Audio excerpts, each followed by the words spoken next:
Les êtres humains ont besoin d'oxygène et de pression d'air afin de vivre. La respiration est rendue possible par l'oxygène de l'atmosphère, atteignant les alvéoles de nos poumons.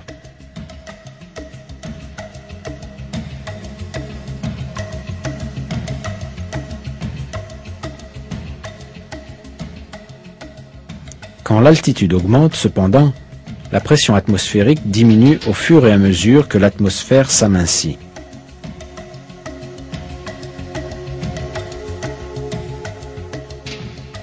Par conséquent, la quantité d'oxygène entrant dans le flux sanguin décline et il devient plus difficile de respirer.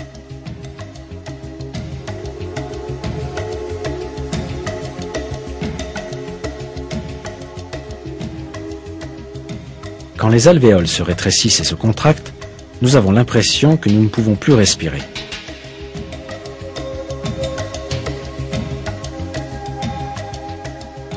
Si la quantité d'oxygène dans le sang est inférieure aux besoins du corps, plusieurs symptômes apparaissent. Une fatigue extrême, des maux de tête, des vertiges, des nausées et une perte des facultés de jugement.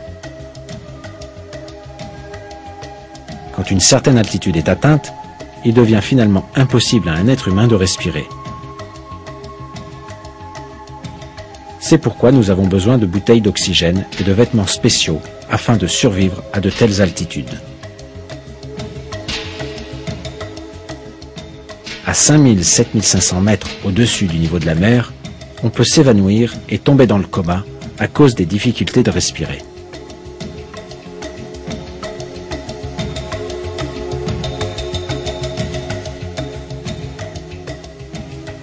Cela explique la présence d'équipements à oxygène dans les avions. La difficulté ressentie à respirer avec l'augmentation de l'altitude donne lieu à une contraction dans la poitrine et à un sentiment d'être compressé. Ce fait scientifique est révélé de cette manière dans le Coran.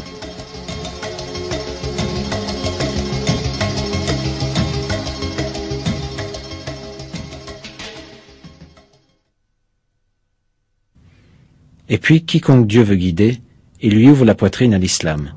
Et quiconque il veut égarer, il rend sa poitrine étroite et gênée, comme s'il s'efforçait de monter au ciel. Ainsi Dieu inflige sa punition à ceux qui ne croient pas.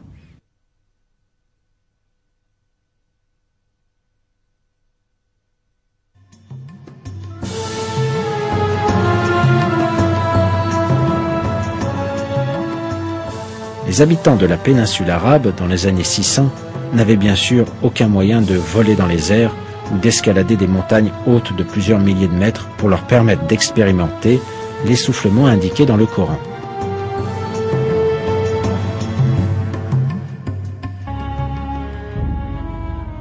Pourtant, cette information a été donnée aux musulmans dans notre écriture sainte, le Coran, une clarification de toute chose.